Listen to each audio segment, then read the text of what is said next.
নমস্কাৰ বন্ধুসকল, আপোনালোকক স্বাগতম জনাইছোঁ মোৰ ইউটিউব চেনেললৈ।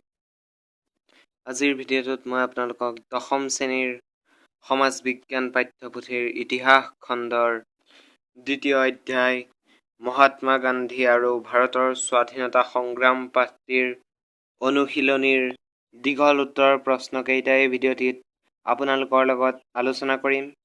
আহক তেনেহ'লে আজিৰ ভিডিঅ'টো আৰম্ভ কৰোঁ। যদিহে আপোনালোকে অনুশীলনীৰ অতি চমু উত্তৰৰ প্ৰশ্নৰ ভিডিঅ'টো এতিয়ালৈকে চোৱা নাই তেনেহ'লে এই ভিডিঅ'টিৰ ডেছক্ৰিপশ্যন বক্সত লিংকটো পাই যাব, আপোনালোকে চাই ল'ব। এতিয়া আহিছোঁ দীঘল উত্তৰৰ প্ৰশ্নটিলৈ। ১ নম্বৰ, সত্যাগ্ৰহ বুলিলে কি বুজা? যি তিনিটা স্থানীয় বিবাদৰ ক্ষেত্ৰত গান্ধীয়ে সত্যাগ্ৰহক প্ৰথমতে প্ৰয়োগ কৰিছিল সেই তিনিটাৰ বিষয়ে সংক্ষিপ্ত ৰূপত লিখা। এই প্ৰশ্নটোৰ উত্তৰ আছে ২৪ নং পৃষ্ঠাৰ ওপৰৰ পৰা ছেকেণ্ড পেৰাগ্ৰাফটো। সত্যাগ্ৰহ শব্দটো গান্ধীজীয়ে দক্ষিণ আফ্ৰিকাতে প্ৰথমে ব্যৱহাৰ কৰিবলৈ আৰম্ভ কৰিছিল।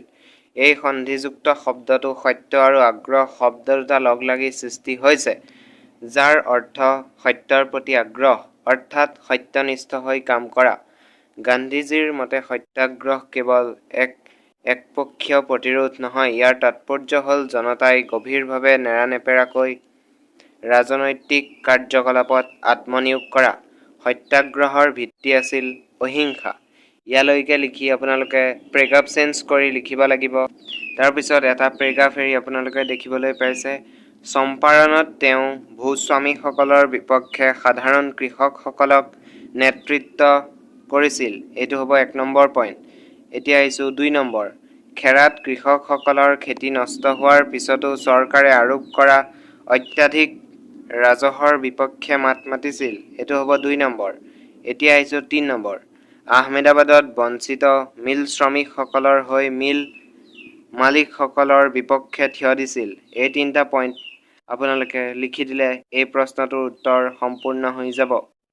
এতিয়া আহিছোঁ ২ নং প্ৰশ্নটোলৈ। ভাৰতত খিলাফত আন্দোলন কিয় আৰম্ভ হৈছিল?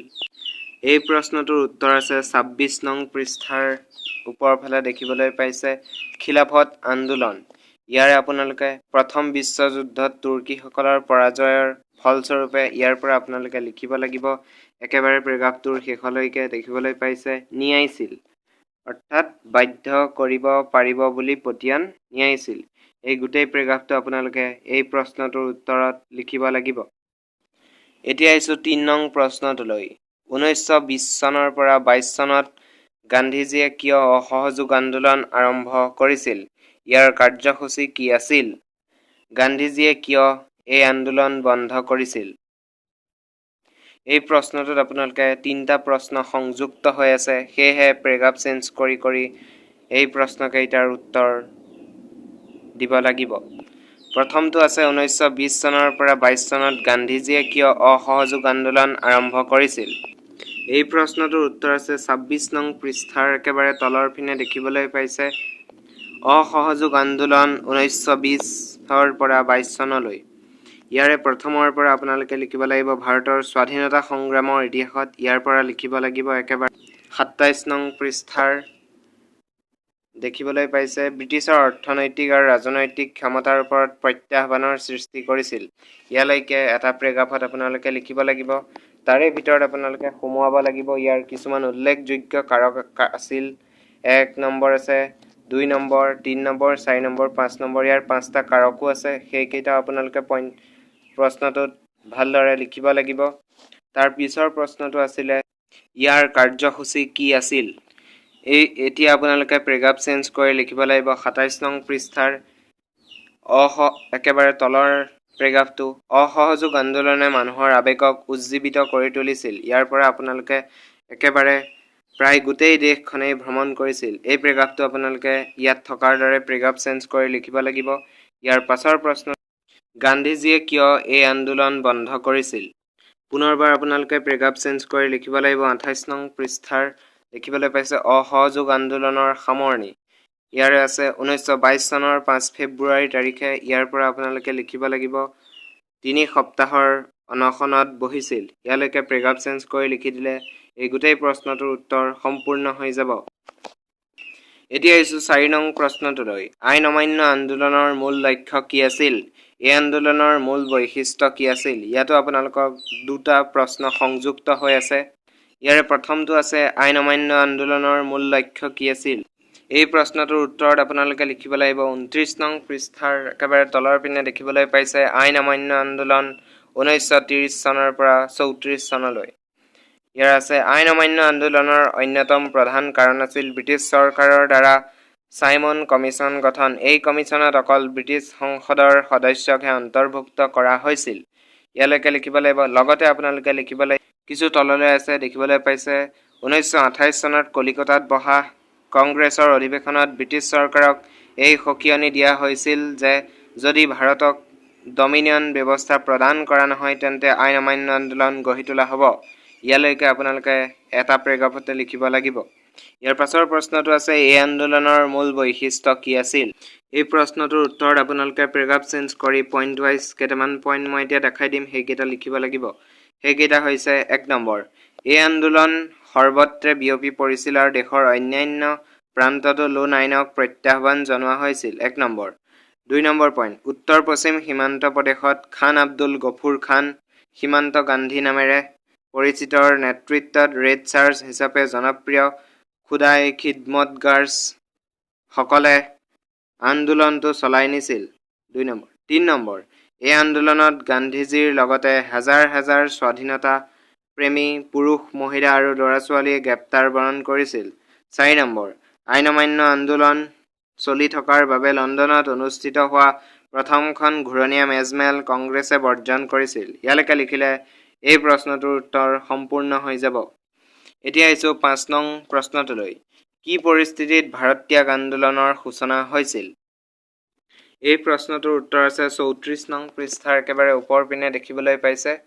আপোনালোকে লিখিব লাগিব জাপানৰ ভাৰত আক্ৰমণৰ ভাবুকি, পূৰ্ববংগত সন্ত্ৰাস আৰু ব্ৰিটিছে দেশখনক ৰক্ষা কৰিব নোৱাৰিব বুলি ভাৰতীয়সকলৰ মনত ঠাই লোৱা নিৰাপত্তাহীনতাৰ ভাৱ আদিৰ পৰিণতি স্বৰূপে ভাৰতীয়সকলে ভাৰত ত্যাগ আন্দোলন সূচনা কৰিছিল।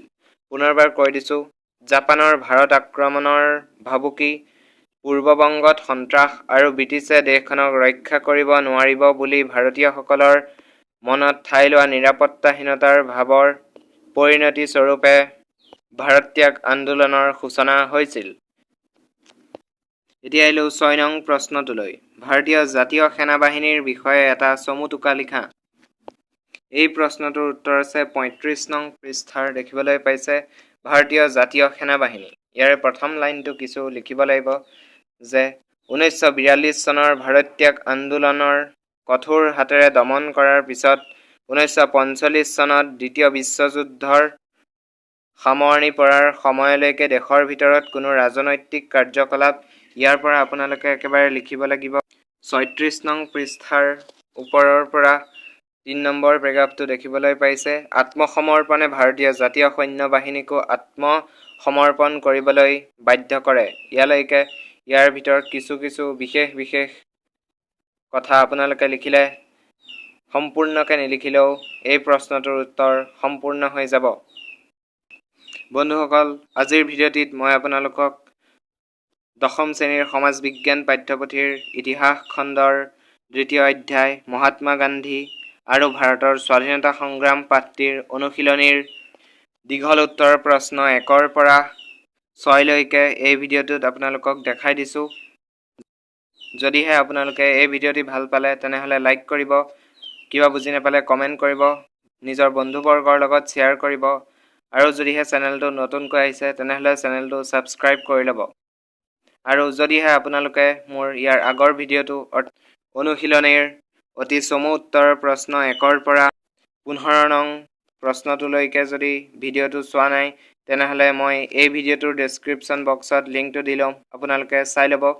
আৰু যদিহে আপোনালোকে দশম শ্ৰেণীৰ ৰাজনীতি আৰু অৰ্থনীতি বিজ্ঞান খণ্ডৰ পাঠকেইটাৰ প্ৰশ্ন উত্তৰকেইটা চাব বিচাৰে তেনেহ'লে তাৰ ভিডিঅ'টো মই মোৰ এই ভিডিঅ'টোৰ ডেছক্ৰিপশ্যন বক্সত লিংকটো দি দিম, আপোনালোকে চাই ল'ব পাৰিব। আজিৰ ইমানতে আমি 2য় অধ্যায় মহাত্মা গান্ধী আৰু ভাৰতৰ স্বাধীনতা সংগ্ৰাম পাঠটিৰ সামৰণি মাৰিছোঁ। ধন্যবাদ।